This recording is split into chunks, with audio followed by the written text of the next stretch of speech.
बिस्मिल्लाहिर्रहमानिर्रहीम, अस्सलाम वालेकुम। जेल में तो इमरान खान है, लेकिन ये मानना पड़ेगा कि इमरान खान ने जेल में होते हुए भी अपने मुखालफिन को घेरे में लिया हुआ है। ना सिर्फ घेरे में लिया हुआ है बल्कि हर तरफ से घेरा हुआ है, हर तरह से घेरा हुआ है। अगर आप सियासी मामले की बात करें, सियासी मैदान की बात करें, तो आप देखिए क्या बच्चा बच्चा ये कर रहा है। कई शहरों में ये चीज़ रिपोर्ट हुई है कि जनाब बैनर्स जो हैं वो फाड़े जा रहे हैं। लोग अपनी नापसंदीदगी का, नफरत का इजहार कर रहे हैं कि जिस तरह ये कौम का पैसा लूट कर बाहर जाओ और उसके बाद जनाब उस पर याशी करके वापस आओ, यहां फिर पैसा लगाओ, डील करो और वापस आ जाओ। अब ये बर्दाश्त नहीं लोग कर रहे। सियासत बिल्कुल ख़त्म होती चली गई। अब आप ये देखें कि जो जमहूरिये बनते थे, जो सिविल सुप्रीमेसी के दावे करते थे, आज वो डील करके वापस आ रहे हैं। यहां से वो घिर चुके हैं, यहां से वो बदनाम हो गए, यहां से वो एक्सपोज हो गए, नंगे हो गए। जो कहते थे बड़ी जमहूरियत, बड़ी जनाब सिविल सुप्रीमेसी। फिर जो आइन की बात किया करते थे वो भी नंगे हो गए। इलेक्शंस ही नहीं हो रहे जनाब, 90 दिन तो आप छोड़ ही दें, वो सारा मामला भी हो गया। इसी तरह से अगर आप देखें अदालती मामलात को, तो वहां भी इमरान खान साहब ने इस तरह घेर लिया है कि कानूनी तौर पर अपना केस लड़ते हुए, अभी अगर साइफर वाला मामला ही देखें तो उसमें जिस तरह से घेरा है, कई तरह की दरखास्तें हैं, वो मैं आपके सामने रखना चाह रहा हूं, जिसमें एक बहुत बड़ी डेवलपमेंट हुई है। बड़ी अहम डेवलपमेंट इसको कहा जा रहा है कि आइन के आर्टिकल 248 के जरिए इमरान खान साहब ने अब इस्तिस्ना मांगा है। यानी आइन ये कहता है कि प्राइम मिनिस्टर, सदर और दीगर इस तरह से सरकारी अहलकार जो हों, वो अपनी ड्यूटीज अंजाम देते हुए, जो सरकारी उनकी ड्यूटीज हैं, उसके अंजाम दही में उनके खिलाफ कोई मुकदमा नहीं हो सकता। अब यही बात एतजाज साहब कह रहे हैं कि साइफर वाला जो मामला है, अगर कोई शख्स पाकिस्तान में साइफर को डिक्लासिफाई कर सकता है या उसके हवाले से उसको बता सकता है लोगों को कि ये क्या है, तो वो प्राइम मिनिस्टर का इख्तियार है, प्राइम मिनिस्टर के पास होता है, वज़ीर आज़म के पास। और इमरान खान ने अपना इख्तियार इस्तेमाल किया, लिहाजा उनके खिलाफ केस बन ही नहीं सकता। अब इसमें अहम डेवलपमेंट हुई है और उसको अब सब डिस्कस कर रहे हैं, वो मैं आपके सामने रखता हूं, क्योंकि इससे पहले ये चीज सामने नहीं आई थी कि इमरान खान साहब ने इस पर इस्तिस्ना मांग लिया है और इसको अब हर कोई खबर की शक्ल में सामने ला रहा है और इस पर बात कर रहा है। इसमें साकिब बशीर साहब हैं, उन्होंने भी इस खबर को शेयर किया और इस पर उन्होंने बात की कि जनाब साइफर केस में आइन के आर्टिकल 248 का इस्तिस्ना, अदालत ने चेयरमैन पीटीआई की दरखास्त पर तहरीरी हुक्म जारी कर दिया।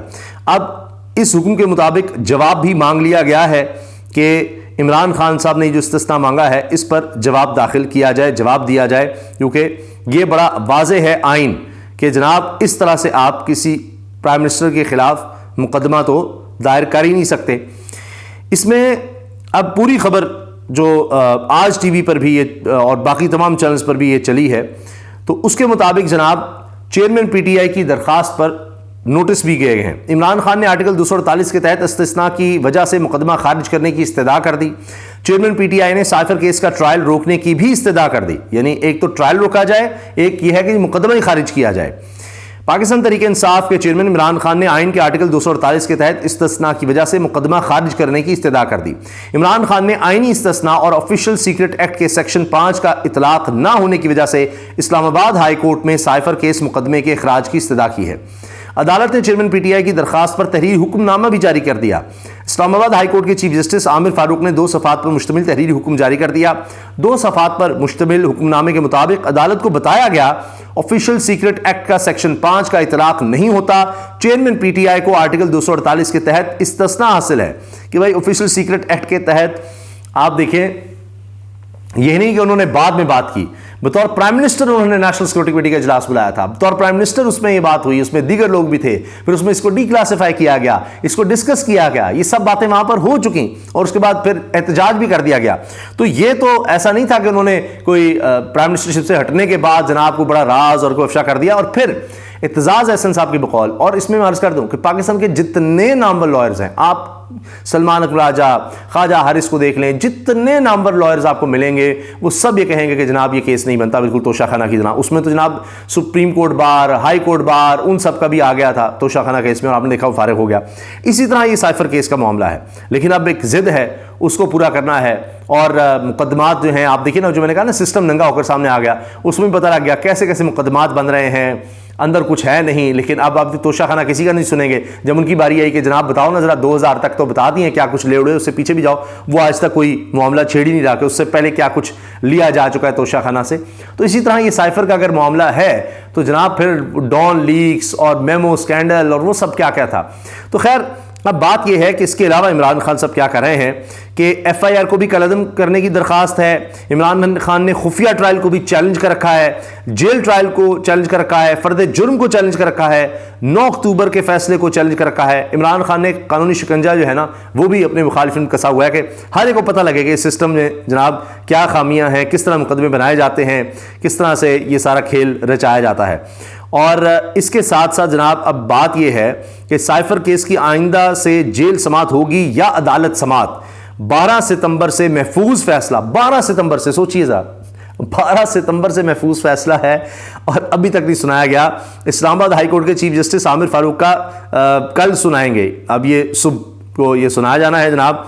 और अब इसमें ये कह रहे हैं इमरान खान ने अदालत समात की इस्तदा करते हुए वजारत कानून का जेल समात का नोटिफिकेशन चैलेंज कर रखा है। होम्योपैथिक फैसला मुतवक्के है, साकिब बशीर साहब ये कह रहे हैं। अब आप अंदाज़ा लगाएं कि लोग भी ये कह रहे हैं, इमरान खान के नाकदीन कह रहे हैं जी होम्योपैथिक फैसला आएगा और 12 सितंबर से जनाब फैसला महफूज है। सब समझ रहे हैं क्या हो रहा है, कौन सा जज केस सुनता है, किस तरह अपने पास ही केस लगाता है, क्या होता है, किस चीज़ का वो इंतज़ार करता है, फिर किस तरह के वो फैसले सुनाता है। ये सब बातें जनाब सबके सामने आ रही हैं। लतीफ़ कोसा साहब कहते हैं साइफर केस का इतलाक इमरान खान पर होता ही नहीं। जिसने ये साइफर केस बनाकर इमरान खान को जेल में रखा, इसको शर्म आनी चाहिए। ये मुल्क की तजलील है, क्या हम गुलाम हैं? अब वो जो लोग कहते थे ना जी वो एजेंट, अब देखिए वो खुद किस तरह से एक्सपोज हुए। मैंने आपको शुरू में अर्ज़ किया ना कि सब कुछ एक्सपोज हो गया, सब नंगे हो गए। तो इसमें हमारा अदालती निज़ाम देखिए, हमारा सियासी निज़ाम देखिए, हमारा आइनी निज़ाम देखें, हमारा इदारों का निज़ाम देखें, हमारा मीडिया देखें जिसमें नाम नहीं चल सकता इमरान खान साहब का, तस्वीर नहीं चल सकती बग़ैर किसी कानूनी कदगन के। और हमारा मुल्की निज़ाम डीलों के तहत चलता है। नवाज शरीफ का वापस आना देखिए, ये वो बात करते रहे, इमरान खान साहब ये कहते रहे, फिर ये बात कि सब इकट्ठे हो जाएंगे, वो देखें, ये सिर्फ लूटने के लिए आते हैं, आप वो देखें किस तरह से इन्होंने ये 16 महीने में कानून साजियाँ की हैं। यानी किस तरह मियां नवाज शरीफ जो है ना वापस आ सकते हैं, दोबारा किस तरह वज़ीर-ए-आज़म बन सकते हैं, हम अदालतों को किस तरह घेर सकते हैं, अपने लोग किस तरह लगा सकते हैं, अपने केसेस कैसे ख़त्म कर सकते हैं। सिर्फ इक़्तिदार इन्होंने इसलिए लिया और उसमें देखिए अवाम का इन्होंने क्या हशर कर दिया। तो ये लोग सारे इस मामले में एक्सपोज हो गए। किसी ने कहा ना कि इमरान खान जेल में होते हुए भी सोच के लिहाज से, ख्याल के लिहाज से आज़ाद है। इतना आज़ाद है कि वहाँ बैठे हुए कह रहे हैं फिक्र ना करो। जो बाहर लोग हैं बज़ाहिर आज़ाद हैं, उनको कह रहे हैं कि वक्त गुजर जाएगा, हिम्मत नहीं, हार नहीं, और इलेक्शंस की तैयारी करें, वोट ज़रूर डालना है, वो इस तरह की बातें कर रहे हैं। और बाहर के लोग जो हैं वो जबर में हैं, वो अब इस हाल में भी हैं। इनके तहरीक इंसाफ के लोग तो जी वो तो फ़लस्तीन के हक़ में भी एहतजाज नहीं कर सकते, वो इसराइल के ख़िलाफ़ एहतजाज नहीं कर सकते। तो ये तो जनाब सूरत हाल है। अच्छा, इसके अलावा इमरान खान साहब के वकला ये कह रहे हैं जी 17 तारीख को साइफर केस की समात है। हमने तो ऑफिशियल सीक्रेट एक्ट को भी चैलेंज किया हुआ है सुप्रीम कोर्ट में, और दरखास्त इस्लामाबाद हाई कोर्ट में भी दी है। इसमें वाज़ेह तौर पर कहा गया है इस कानून के तहत गिरफ्तारी एक्शन अमल में नहीं आ सकता, अदालत ही नहीं बनाई जा सकती। मुकदमे के खराज से मुतल्लिक भी हमारी दरखास्त इल्तवा का शिकार है। सबसे पहले यही बातें तय होनी चाहिए थी, मगर कोई सुनवाई नहीं हो रही। मर्जी की तेज़ तरीन सुनवाई हो रही है, जैसे हुमायूं दिलावर साहब ने 5 रोज़ में फ़ैसला दे दिया था। इसी तरह यहाँ भी जल्दबाजी में काम हो रहा है, लग रहा है जल्दी में फ़ैसला सुनाना है। जज साहब को मालूम नहीं कि क्यों इतनी जल्दी है। जज साहब को दोनों फ़रीक़ैन की बात सुनकर फ़ैसला करना चाहिए। ये नईम पंजोटा हैं जो इमरान खान साहब वकील हैं, उन्होंने ये बात टेलन न्यूज़ पर की है।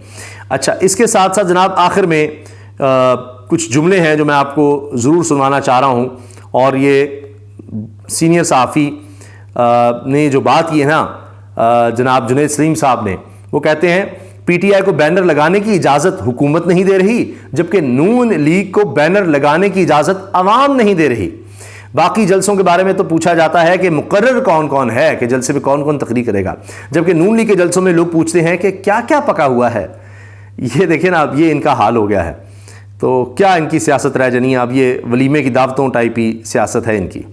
और फिर ये भी एक बहुत ज़्यादा वायरल हो रहा है कि अब इनका हाल ये हो गया है कि नून लीग के अब जो लोग हैं वो अपने बैनर्स के साथ आर्मी चीफ की तस्वीर लगा रहे हैं और ये गालिबन शेख खावर अकबर नाम लिखा हुआ है जी। ये काफ़ी वायरल है, इसको सीनियर सहाफ़ियों ने भी और दीगर लोगों ने भी इस बैनर को लगाया है। उसमें नवाज़ शरीफ साहब, मरीम नवाज़ साहिबा, हमज़ा शहबाज और शहबाज शरीफ की तस्वीर छोटी छोटी है, और बाकी जो बड़ी तस्वीर है वो शेख खावर अकबर साहब ने अपनी लगाकर आर्मी चीफ की साथ लगाई हुई है। अब क्यों कि जनाब एक तो अब फाड़ के दिखाओ ना बैनर, और इससे ये इंप्रेशन ये देना चाह रहे हैं कि जनाब ये देखें ना कि ये हम तो जनाब ये इस तरह से सपोर्ट के साथ आ रहे हैं। अब ये बहुत बड़ा जुर्म है कि आप इस तरह से फ़ौज को बदनाम कर रहे हैं, आर्मी चीफ को बदनाम कर रहे हैं। बहरहाल देखते हैं इस पर क्या एक्शन होता है। इजाज़त दीजिए, अल्लाह हाफ़िज़।